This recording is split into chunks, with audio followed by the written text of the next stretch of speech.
All right, today's topic is diving into what the top three things 2027 should be doing at the current moment. Josh, if you want to lead us off with yours, go ahead. Yeah, absolutely. So top three things for me for the class of 2027. You guys just started getting recruited 9 days ago in 16 hours, right? Something like that. And for me, I think my number one thing is enjoy the process. You're just juniors. You're 15, 16 years old. I know when I was a junior, I was only 15 years old. I was one of the young guys out there. So enjoy your process. And to go off of that, jealousy isn't a good look. For the guys that are committing to the Tennessees, the Rutgers, the UMasses, whatever, they're committing, already getting their money offer, everything like that. Congratulate them. They deserved it, but that doesn't mean that you can't earn what they have. Just because they got it before you does not mean that you can't go and earn it throughout your next 2 years in your recruiting process. And you guys have time. Like I said, your process only started 9 days ago.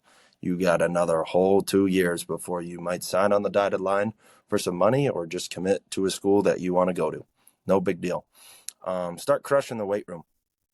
I know the COVID guys are kind of slowly disappearing, but this is more of a D3 thing. You're getting some grown men at the D3 level that you're going to have to go try to compete with. Start crushing those weights now. Start building those positive attitudes and those building each day in a positive manner and getting better. I think the weight room is a big thing that high school kids don't really focus on. They try to focus on your hitting, your pitching, your running, your things like that. Start crushing the weight room. It'll help you transform your body to where you need to be this time next year or even in 2 years when you're stepping foot on campus. And then number three is establish connections, guys. You can never have too many connections. I know. Funny quote was I was at a Diamond Nation 2 weeks ago with my AAU team that I'm the assistant coach on, and I think I talked to coaches pregame and postgame for about 2-3 hours. And one of the kids on our team goes, "Coach, do you know every single coach that's out there?" And I looked at him. I go, "I wish I did." I go, "The more connections, the better." But this beautiful game of baseball that we have, you can establish connections for a really long, long time. And I think if you just put your name out there and you get a good word, people start flocking to you and they'll start texting you and start building those connections. It's just like networking in the real world. If you can meet some people early and they can help you guide you through the process, it's a positive. I don't think there's a negative for trying to establish as many connections as you can. I think before I give my three, essentially, is I'm going to go off of your number two of the jealousy part, right? Of these kids committing and these kids getting full scholarships or whatever it may be to these massive D1 schools, Power Four, whatever you want to call it. The thing kids don't realize today is those coaches that are coming to watch that kid, you're next in line. So what are you going to prove to yourself to be that next kid that goes to a Power Four school? Maybe you don't go, but at least they got eyes on you because they were coming to watch the kid that committed before you. So do something to put yourself in a good situation to be that guy, to be like, all right, coach, I'm ready now. And I think going off of number three of your third one was enjoy the process, correct? Or was that number one? Number one was enjoy the process. Number three was establishing connections. And then number two was hitting the weight room pretty often. Right. Enjoy the process. I mean, it's a game of baseball. You played it for 16 years, right? But then going off of number three, it's build connections, right? This whole game is built off of connections. Every travel team you've ever played on, every little league team you've ever played on, whether you play middle school baseball if you have it, whether you play high school, whether you're getting flown out to play and pitch on a national team for a weekend. Like, that's all connections. You've built that, right? The other thing is with connections, all of these college coaches talk. They're all friends with each other or at some sort of civil conversation with each other. So if one person crosses you off their list, he's going to talk to three other coaches and be like, well, that's not a kid I want. And word travels fast in the baseball world, especially in the Northeast, because most coaches have respect for other coaches. And if a guy at D1 can't take a guy and he doesn't think he's good enough for him, and he's got a friend that's a D2 coach, he's going to send him your way. So as much as they contact each other, that's just the name of the game. And I think kids now, especially with using Twitter, are building a better resume. And it's like, all right, let's get these things out here. And I think it's teaching them, again, at a younger age to be like, all right, this is essentially a real job now. Compared to when we played, there was no social media. We didn't have to do these things. But again, like I said in the other clips, of coaches don't have unlimited funds. They can't come and see you all the time. And I hate to break it to most people, but there are a few travel ball coaches that have enough connections to put you in front of those people. And at the end of the day, connections are what gets kids recruited. Yes, there are always kids that go to showcases and showcase well in front of other kids, right? But at the end of the day, connections are what get kids recruited. All right, diving into my top 3 27 should be doing. Obviously, one is be patient, right? COVID kids are hopefully almost done. And then with that going forward, the D1 roster cuts happen, I believe it's December 1st of this year. So all rosters have to go down to 34. So there's probably 1,500 plus kids in the portal right there from D1 after December 1st. And that's going to cause mayhem. So be patient. I've seen different college coaches talking in the last couple weeks of, we've only got 2 commits in our 26 class because we're still waiting to bring that in. So it's going to depend on what they're looking for and fill voids of whatever they need. And I think number 2 for 27s is be yourself. I think you being yourself on a field is going to stand out a lot more than you trying to be the guy next to you. And college coaches are going to come watch you play just because of the way you play, not because of the way you're trying to play like somebody else.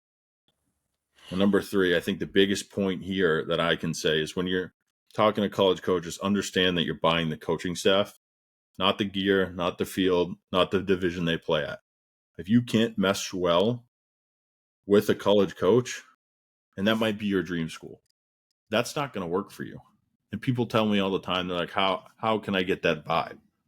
It's like anything you do. If you have a travel ball coach, if you have a high school coach, if you don't mesh well with them, it doesn't work. So how's it going to work at the next level when those guys, if they don't win, they're not a coach anymore? So when you're navigating this process, you're buying that coaching staff. And I think that's a big point that a lot of people miss in this. And essentially, I think this is another big thing of why there are so many kids in the portal now, is because, this guy didn't give me a chance. Well, dude, you're a freshman. You get 10 at-bats as a freshman, I call that a pretty successful freshman year. And again, that varies on where you go and who you play with and how many seniors are in a class, how many juniors are in a class. But again, it goes back to being yourself and being the best player on the field.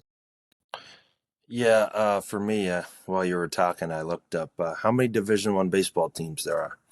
There's 300. So, like you said, with that December 1 cutoff, with only 34 people, I would assume there's about 40 to 42 people on a roster, base just kind of average, maybe 45, depending. That's 11. That's 8 to 11 guys for 300 teams. That's about 2,400 to about 3,300 kids entering the portal as of December 1, right? And that's the hard thing, is when you're going through this process, you don't really know until you get on campus that kid could be a roommate. I know when I transferred myself, I was going to room with freshmen. They probably didn't know I was going to transfer in as a senior, right? They don't know that, but you don't know these things until you get on campus, right? And I think finding out, the more research you do, I think the better off you are, just going off of, like you said, with being who you are. Like, take pride in how you go about your ways when you do this process, right? Like, hey, I'm going to be the first guy to walk up to coach, the coach that I want to talk to, and shake his hand, look him right in the eye and say, hey, coach, I'd love to play for your school. He's going to say, like, that's awesome. Here's my contact. Please shoot me an email. That's how you get on people's boards, right?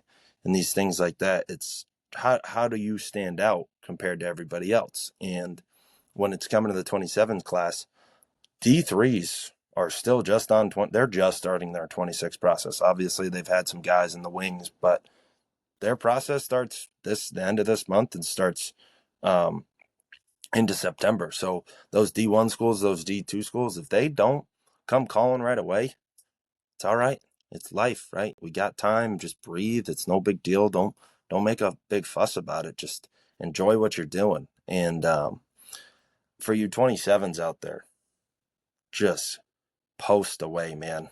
Keep going back to what we were saying about social media. Just post away. It's free, right? You don't got to pay for anything unless you want that. You want that check mark, that blue check mark on Twitter or that verification mark on Instagram. Just post away. They're gonna see your dedication, and they're gonna appreciate things like that. And going, I think the last thing for me is for those guys going this fall or this summer that's kind of wrapping up here, right? Start sending out those emails, start getting those feelers out there of what they got going on in the fall. So I know a lot of schools run a lot of camps in the fall, some team camps, but a lot of like prospect camps, right? Start sending out those feelers. Hey, coach, I'm a I'm a 6 foot infielder. I play second and short. I'm just seeing what you guys got, right, for those classes, and they'll be very transparent with you. If you ask them those questions, they'll let you know. So for you 27, start asking questions. Start trying to figure out how your process is going to start and ultimately how it's going to end in about a year and a half time. I think the last point we'll talk about too is the big point you made there. Pretty much every coach is honest with you now. They're going to tell you if they need 2 shortstops, a right-handed pitcher, 2 left-handed pitchers, and an outfield in a class. They're going to, and it's a lot of them, when you're going to sign up for these showcases, if you get invited or if you sign up on your own, they're going to tell you right away, like, hey, we don't need an outfielder. And it sucks to sit there and be like, all right, well, I can't go here and this is my dream school, but what are you going to do about it? You can't control the situation. And I think that's, again, where parents and players get lost. There's only so many spots, whether it's D1, D2, or D3. Sometimes some JUCOs, there's only a certain amount of spots. So be yourself and get in front of those coaches before they're out of their spots. Yeah, just quickly to wrap up here, like you said, control what you can control, right? Like I knew when I was a kid, my favorite school was Florida. They were awesome. Mike Zunino won in the Golden Spike. They went in the national title. I wanted to go to play at Florida, right? But doesn't mean, not saying that I couldn't have played there, but I was just a 6 foot slow kid from Massachusetts, right? So you have to change. You have to be weary of your situation, and it's all great to have those schools you really really want to go to, but if those schools come, some other schools come calling, you should pick up those phone, because it doesn't help when you tell one coach, hey, I'm not that, or you ignore one coach and you realize, hey, I'm not that interested, because just like you said, everyone talks. So you could be that kid who didn't pick up that phone and they happen to be at an event that weekend and they say, hey, have you heard from blah, blah, blah, blah, blah? And he's like, oh, he didn't pick up my phone call. He hasn't been answering my texts. He's not interested. And they take some things and they'll run with it for sure. I think the key point, what you just said, right, is never close the door. Yeah. And I think with that being said, like, thank a coach every time he even has a conversation with you, right? Shake his hand, look him in the eyes like a man. And then lastly, I think a big key of a lot of things that kids don't do is, if you commit to another school, it's okay. And let's just say Roger Williams was high on you and Nichols, and let's even throw like a Southern in there, right? Send the coach a text and do the common courtesy that he gave you and say, thank you for your time, coach. This is what I've decided on. Just be the bigger person there of like, all right, I'm going to close this door, but who knows if I get hurt next year and that's where I need to go, because that happens more than you think. Or, hey, this coach left, I need a spot to go. Well, in the back of that coach's mind, he's going to be like, damn, that kid closed the door the right way. He's in the portal now. I'm going to reach out to him and see if this is a home for him now, because we need a guy. And I think that part right there, it speaks volumes about kids now. Absolutely.